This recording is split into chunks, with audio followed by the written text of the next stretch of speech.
Iyi si dutuyemo murabizi neza ko ibamo ibintu byinshi cyane, habamo abanyabugeni benshi, habamo abakorakora benshi, habamo hari ababihimba, hari baba barabivukiyemo ari umurage w'abasekuru, ariko abenshi ntabwo bibabaho ku bwa agisida, n'uwo bibayeho yibwira ko ari agisida aba arimo yegizekitinga ibyo ababyeyi be cyangwa abasogokuruza be bakoraga atarabizi, akabona bimubayeho, akaba umuntu mubi cyangwa se akaba umurozi, akaba umwicanyi, akaba umugome cyangwa se akaba umuntu mwiza, akagira ngo ni ubushake bwe n'imbaraga ze. Oya, akenshi biba ari uruhererekane rw'ababyeyi. Nk'uko rero nakunze kubaganiriza karande izo arizo kugira ngo bimenye ikiganiro tugiye kujyamo ntabwo ari karande, ahubwo ni igihe umuntu abyuka cyangwa se igihe uba uhagaze cyangwa se igihe uba wicaye, mbese aho uri hose ukumva hari ibintu bitembera mu mubiri biva mu gice kimwe bijya mu handi, ugasanga indwara uyirwaye ibumoso, ejo ukayumva yageze iburyo mu nda cyangwa se mu mara cyangwa se mu kuguru, ukumva ivuye mu kuguru kumwe igiye mu kundi, uko ivuyemo gusa yari kuzima, akandi kakarwara nako ejo ugasanga byagenze gutyo. Ese ni ibiki biba byabaye? Ni ibiki bituma indwara itembera mu mubiri, wumva itembera mu mubiri cyangwa se ukumva umubiri ufite ibicuro? Twabyita kumva ibicuro, umubiri ufite ibicuro byinshi cyangwa se ukumva ibintu bitembera mu mubiri. Abantu benshi rero bakunda kubona cyangwa se kubana n'abantu bafite uburwayi batazi impamvu, icyo gihe ndetse bakitiranya ibimenyetso, umubiri wabo ukaba ubarega ibimenyetso byinshi cyane ariko ntibabihe agaciro, bakaba kenshi bitanga amarenga y'ibibazo umubiri wabo ufite, nko kumva hari ibintu bigendagenda mu mubiri w'umuntu, kumva ibicuro bitimbaguza mu mubiri wose, ukaba wayimarana umwaka umwe, imyaka ibiri, imyaka itanu. Ibyo rero bikaba ari ibintu akenshi by'imyuka, biba bimwe na bimwe biri mu mubiri ukabyumva, cyangwa se ibindi bice nko ku ruhu, kumva uruhu rumwe ruritigisa, mu kanya ukabibona ahandi dukunda kwita ngo ni ibicuro, cyangwa se hari n'ababyita, hari bifata nk'aho ari ibinya, crampe musculaire, cyangwa se ukabyimba ahantu hamwe na hamwe, ibice bimwe na bimwe by'umubiri,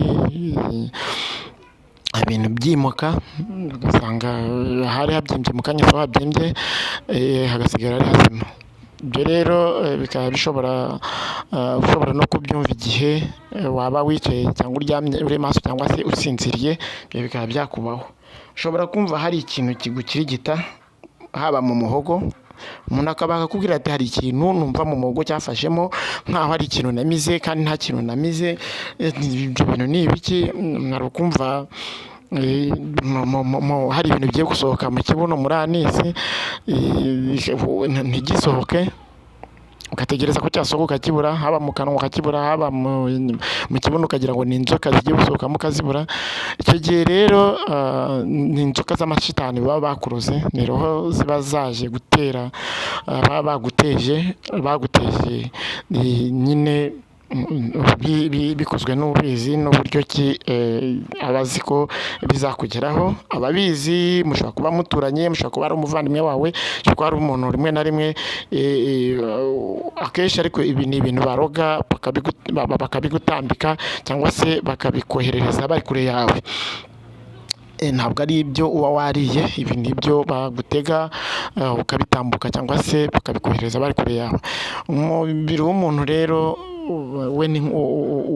twebwe imibiri yacu ni nk'uruganda. Urwo ruganda rwacu twe ubwacu dukoresha uko twishakiye, tugakoreshamo ibijyanye n'ingeso zacu cyangwa se na za karande zacu cyangwa se n'ibisekuru byacu bigenda bikurikirana, uko umuryango cyangwa se uko ibihe bigenda bihinduka, uko rero umuryango w'umuntu ugenda waguka, niko n'umubiri w'umuntu n'imibiri y'abantu igenda yakira ibintu bitandukanye bishobora guturuka ku ngaruka z'uruhererekane rw'uwo muryango. ku buryo rero uko rero ibintu ukunda kubisanga mu muryango umwe, ushobora gusanga rero abantu bamwe na bamwe bafata ku bisekuruza by'umuntu kugira ngo bakuruge ibintu nk'ibyo ngibyo, haba ingeso cyangwa se imigirire cyangwa se imyumvire, aribyo twita rero antiti, aribyo twita za roho zishobora kuba zakubase mu mubiri. Izo roho zikaba zifite cyangwa se zifite uburyo ziza mu maraso yawe zigaturamo, zoherejwe n'uwaziroze. Icyo gihe baba bazigaburiye, bazohereje, zikaza nk'aho ari inzoka, amagi y'inzoka aje mu mubiri wawe, cyangwa se igisimba runaka kiza kugutigisa mu mubiri wawe. Rero icyo gihe ubana nacyo, ushaka kumara nabyo igihe kirekire utazi ko uri kumwe nacyo. Niyo mpamvu mu mibereho ya muntu aba akwiye kwitwararika, cyangwa se akwiye gusaba Imana ntimuhuze n'abarozi. Kera hari umugani wavugaga ngo iyo ijisho ryagupfuye rikwereka ingwe. Ni ukuvuga ngo iyo uhuye n'ikintu kibi utari witeze mu buzima bwawe, gishobora gukora ku bwonko, bigatera ingaruka nyinshi cyane ku mubiri wawe, bikaba byatuma wapfa cyangwa wagira agisida bitewe n'ibintu byinshi wanyuzemo. Izo roho rero ziba zagiye zikakwitekeramo, zigenda zibyara. Uko zibyaye rero zigenda zaguka, nibyo bita n'uburozi, bugenda bukakwibyyariramo, bukagukuriramo kugeza ubwo bugukoresha ibyo bwishakiye. Nta ubundi uburyo rero bwo kuvura amarozi nk'ayo ngayo agenda ashobora arakura, wowe bikakubamo nk'umuryango. Ntabwo akenshi na kenshi izo roho zikunda kuvurwa a distance. Hari indwara tuvura a distance umuntu mutari kumwe, ariko hari na roho batavura a distance. Izo roho zitavugwa a distance nk'izo ngizo tuvuze, tukaba tuzibagaragaje kuko zisaba umuti kugira ngo zisohoke mu mubiri. Iyo nta muti ukoreshejwe, izo roho usa naho wibanira nazo, kuko kuvura a distance ni nko kuroga a distance. Ariko iyo abantu baroga a distance, niyo abantu kimwe n'iyo abantu bavura a distance, hari ibyo bashobora gukora, hari n'ibyo batakora. Hari ibisabwa ko umuntu afata umuti ahibereye kugira ngo ashobore kuvanamo izo roho.